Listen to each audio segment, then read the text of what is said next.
संजीवनी अस्पताल बाल एवं शिशु रोग, general surgery, plastic surgery, neuro surgery, नेत्र रोग, फिजियोथेरेपी, स्त्री एवं प्रसूति रोग, हृदय एवं शुगर रोग, हड्डी एवं जोड़ रोग, कार्डियोलॉजी, दंत रोग, इमरजेंसी चिकित्सक सुविधाओं में एक भरोसेमंद नाम है।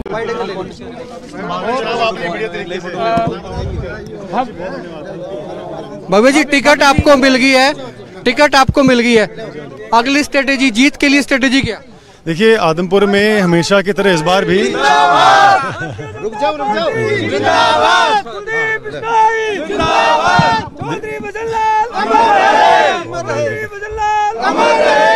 देखिए, स्ट्रैटेजी आपके सामने ही है। लोगों में इतना उत्साह है और जैसे मैं कह रहा था कि आदमपुर में हमेशा आदमपुर की जनता चुनाव लड़ती है। चौधरी भजनलाल महज एक चेहरा पेश करती है। इस बार मेरा सौभाग्य कि मुझे मौका मिला। आज नई तस्वीर नजर आ रही है, आप कुर्ते में तिलक आपने लगाया हुआ है, अलग सी वेशभूषा ना कि कुर्ता पजामा तो रोज का है मेरा, तिलक इसलिए लगा रखा है, मैं वाल्मीकि जयंती का कार्यक्रम था हल्के में तो वो करके आ रहा हूँ। अच्छा, कांग्रेस कहती है, जेपी खासकर पे कहते हैं कि भव्य तो अभी बच्चा है जी। जेपी साहब बड़े मुझसे, मैं उनके खिलाफ कुछ नहीं कहना चाहूँगा, समय बताएगा। अच्छा, सतेंद्र सिंह भी आपके पापा के साथ काफ़ी काम किया है, कुलदीप जी के साथ में उन्होंने काम किया, आम आदमी पार्टी से आ रहे हैं, किस तरह से देखते हैं? देखिए, मैं किसी के बारे में कुछ नहीं कहना चाहूँगा। मैं बहुत सकारात्मक सोच रखता हूँ और मैं अपने ही काम को लेकर कोई सब आपके सवाल हो उसको उनका मैं जवाब दूंगा और सभी का स्वागत है। चुनावी मैदान है। आप अगर विधायक बनते हैं तो प्राथमिकता क्या रहेगी आपकी? देखिए, बिल्कुल विकास की रहेगी, मान सम्मान की रहेगी।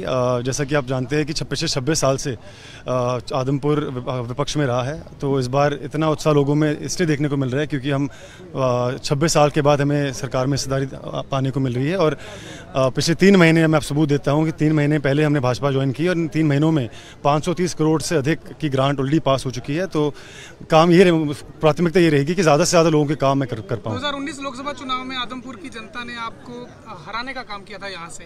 अब की बार किस तरह से आप देखते हैं और क्या अपील रहेगी कि वो जो कमी वहाँ रहेगी वो यहाँ पूरी हो जाए? देखिए, लोकसभा का चुनाव एक बहुत ही अलग प्रकार का चुनाव था। मोदी की आंधी थी जिसमें सब बह गए थे, मैं भी उनमें शामिल था। और आपको याद होगा कि कुछ महीनों बाद विधानसभा चुनाव भी हुआ 2019 में, जिस प्रकार से एक ऐतिहासिक जीत आदमपुर को मिली पिताजी के नेतृत्व में।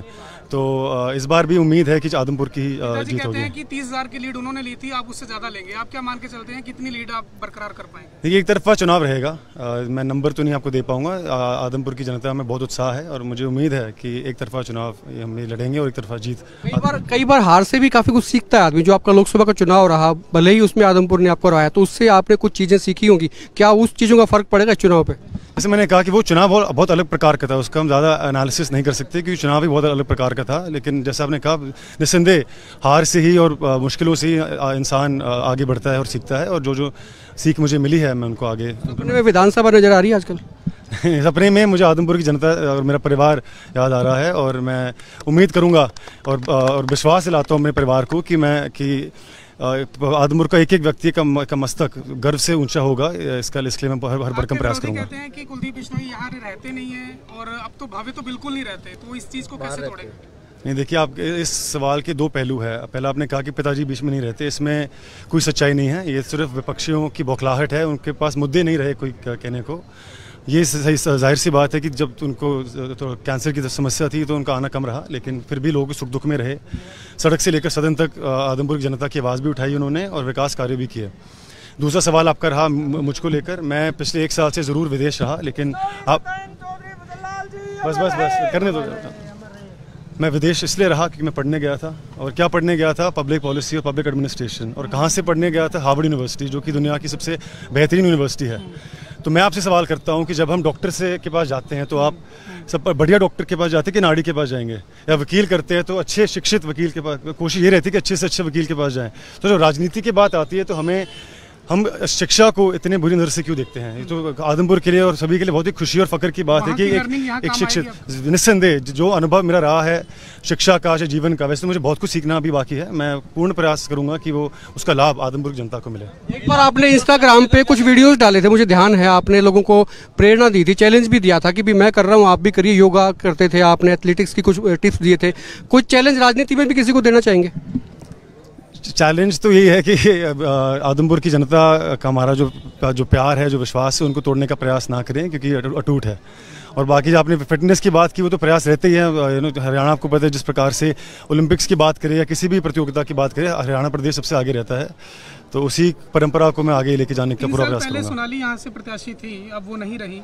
क्या सोनाली के जो कार्यकर्ता थे वो सपोर्ट कर रहे हैं आपको, जी, या उनका उनसे क्या अपील करना चाहेंगे आप? नहीं, ज़रूर। बहुत ही दुखद समाचार जब हमें पता चला सोनाली जी का, बहुत ही दुख हुआ सभी को। बहुत ही मेहनती नेत्री थी वो, और निस्संदेह उनका परिवार, उनकी पूरी टीम हमारे साथ जुड़ी हुई है, हम उनके संपर्क में हैं और उनका फ़ायदा भी हमें आगे चुनाव में देखने को मिलेगा। उनकी बहन रुकेश कहती हैं कि अगर बीजेपी उनको टिकट नहीं देती तो वो निर्दलीय लड़ेंगी। वो उनकी सोच है, वो उनसे पूछे। फर्क पड़ता है उससे? वो उनकी सोच है, मैं कुछ नहीं कहना चाहूँगा। बहुए बिश्नोई थे और पूरे जोश में हैं, खुश मिजाज इनका मूड है, और देखना ये होगा कि किस तरह से उनकी क्या क्या स्ट्रेटेजी रहती है। और उन्होंने कहा कि ज़्यादा कमेंट वो किसी के खिलाफ नहीं कर रहे, वो कहते हैं वो पॉजिटिव सोच के आदमी हैं और पॉजिटिव रहेंगे। वीडियो को शेयर करें, कमेंट करें खुल के, और आप देखते रहे एक मिनट पोस्ट।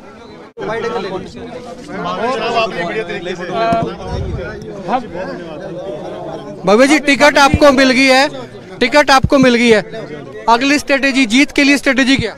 देखिए, आदमपुर में हमेशा की तरह इस बार भी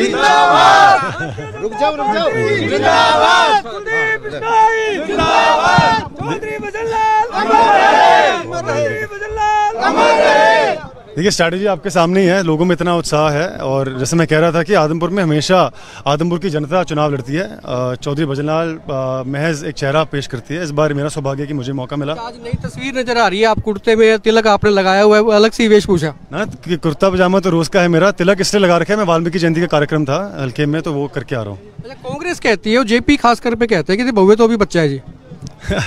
जेपी साहब बड़े मुझसे, मैं उनके खिलाफ कुछ नहीं कहना चाहूँगा, समय बताएगा। अच्छा, सतेंद्र सिंह भी आपके पापा के साथ काफी काम किया है, कुलदीप जी के साथ में उन्होंने काम किया, आम आदमी पार्टी से आ रहे हैं, किस तरह से देखते हैं? देखिए, मैं किसी के बारे में कुछ नहीं कहना चाहूँगा। मैं बहुत सकारात्मक सोच रखता हूँ, और मैं अपने ही काम को लेकर कोई सब आपके सवाल हो उसको उनका मैं जवाब दूंगा, और सभी का स्वागत है, चुनावी मैदान है। आप अगर विधायक बनते हैं तो प्राथमिकता क्या रहेगी आपकी? देखिए, बिल्कुल विकास की रहेगी, मान सम्मान की रहेगी।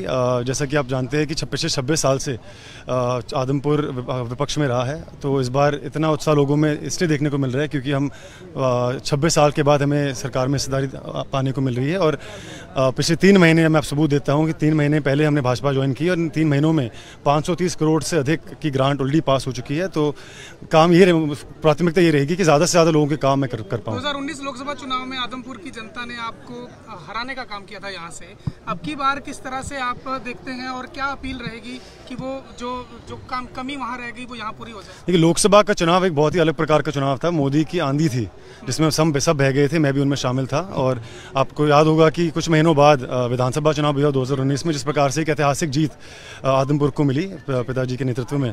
तो इस बार भी उम्मीद है कि आदमपुर की जीत होगी। कि 30,000 की लीड उन्होंने ली थी, आप उससे ज़्यादा लेंगे, आप क्या मान के चलते हैं कितनी लीड आप बरकरार कर पाएंगे? देखिए, एक तरफा चुनाव रहेगा, मैं नंबर तो नहीं आपको दे पाऊंगा। आदमपुर की जनता में बहुत उत्साह है, और मुझे उम्मीद है कि एक तरफा चुनाव हम लड़ेंगे और एक तरफा जीत।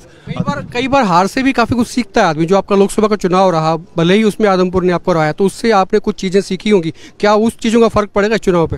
जैसे मैंने कहा कि वो चुनाव बहुत अलग प्रकार का था, उसका हम ज़्यादा एनालिसिस नहीं कर सकते क्योंकि चुनाव भी बहुत अलग प्रकार का था। लेकिन जैसा आपने कहा, निस्संदेह हार से ही और मुश्किलों से ही इंसान आगे बढ़ता है और सीखता है, और जो सीख मुझे मिली है मैं उनको आगे। सपने में विधानसभा नजर आ रही है आजकल?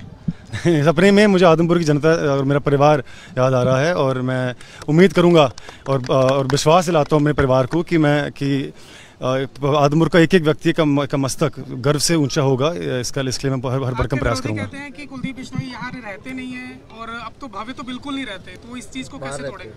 नहीं, देखिए, आप इस सवाल के 2 पहलू है। पहला, आपने कहा कि पिताजी बीच में नहीं रहते, इसमें कोई सच्चाई नहीं है। ये सिर्फ विपक्षियों की बौखलाहट है, उनके पास मुद्दे नहीं रहे कोई कहने को। ये सही जाहिर सी बात है कि जब उनको तो कैंसर की समस्या थी तो उनका आना कम रहा, लेकिन फिर भी लोग सुख दुख में रहे। सड़क से लेकर सदन तक आदमपुर की जनता की आवाज़ भी उठाई उन्होंने, और विकास कार्य भी किए। दूसरा सवाल आपका रहा मुझको लेकर। मैं पिछले 1 साल से ज़रूर विदेश रहा, लेकिन आप बस करने दो। मैं विदेश इसलिए रहा क्योंकि मैं पढ़ने गया था, और क्या पढ़ने गया था? पब्लिक पॉलिसी और पब्लिक एडमिनिस्ट्रेशन। और कहाँ से पढ़ने गया था? हार्वर्ड यूनिवर्सिटी, जो कि दुनिया की सबसे बेहतरीन यूनिवर्सिटी है। तो मैं आपसे सवाल करता हूं कि जब हम डॉक्टर के पास जाते हैं तो आप सब बढ़िया डॉक्टर के पास जाते हैं कि नाड़ी के पास जाएंगे, या वकील करते हैं तो अच्छे शिक्षित वकील के पास, कोशिश ये रहती है कि अच्छे से अच्छे वकील के पास जाएं। तो जब राजनीति की बात आती है तो हमें हम शिक्षा को इतने बुरी नज़र से क्यों देखते हैं? ये तो आदमपुर के लिए और सभी के लिए बहुत ही खुशी और फख्र की बात है कि एक शिक्षित, निस्संदेह जो अनुभव मेरा रहा है शिक्षा का, जीवन का, वैसे तो मुझे बहुत कुछ सीखना अभी बाकी है। मैं पूर्ण प्रयास करूंगा कि वो उसका लाभ आदमपुर की जनता को मिले। एक बार आपने इंस्टाग्राम पे कुछ वीडियोस डाले थे, मुझे ध्यान है, आपने लोगों को प्रेरणा दी थी, चैलेंज भी दिया था कि भी मैं कर रहा हूँ आप भी करिए, योगा करते थे आपने, एथलेटिक्स की कुछ टिप्स दिए थे। कुछ चैलेंज राजनीति में भी किसी को देना चाहेंगे? चैलेंज तो यही है कि आदमपुर की जनता का हमारा जो प्यार है, जो विश्वास है, उनको तोड़ने का प्रयास ना करें, क्योंकि अटूट है। और बाकी जो आपने फिटनेस की बात की, वो तो प्रयास रहते ही हैं। हरियाणा आपको पता है, जिस प्रकार से ओलंपिक्स की बात करें या किसी भी प्रतियोगिता की बात करें, हरियाणा प्रदेश सबसे आगे रहता है। तो उसी परंपरा को मैं आगे लेके जाने का पूरा प्रयास करूंगा। पहले सोनाली यहाँ से प्रत्याशी थी, अब वो नहीं रही। क्या सोनाली के जो कार्यकर्ता थे वो सपोर्ट कर रहे हैं आपको, या उनका उनसे क्या अपील करना चाहेंगे? नहीं, ज़रूर। बहुत ही दुखद समाचार जब हमें पता चला सोनाली जी का, बहुत ही दुख हुआ सभी को। बहुत ही मेहनती नेत्री थी वो, और निस्संदेह उनका परिवार, उनकी पूरी टीम हमारे साथ जुड़ी हुई है, हम उनके संपर्क में हैं और उनका फ़ायदा भी हमें आगे चुनाव में देखने को मिलेगा। उनकी बहन रुकेश कहती हैं कि अगर बीजेपी टिकट नहीं देती तो वो निर्दलीय लड़ेंगे। वो उनकी सोच है, वो उनसे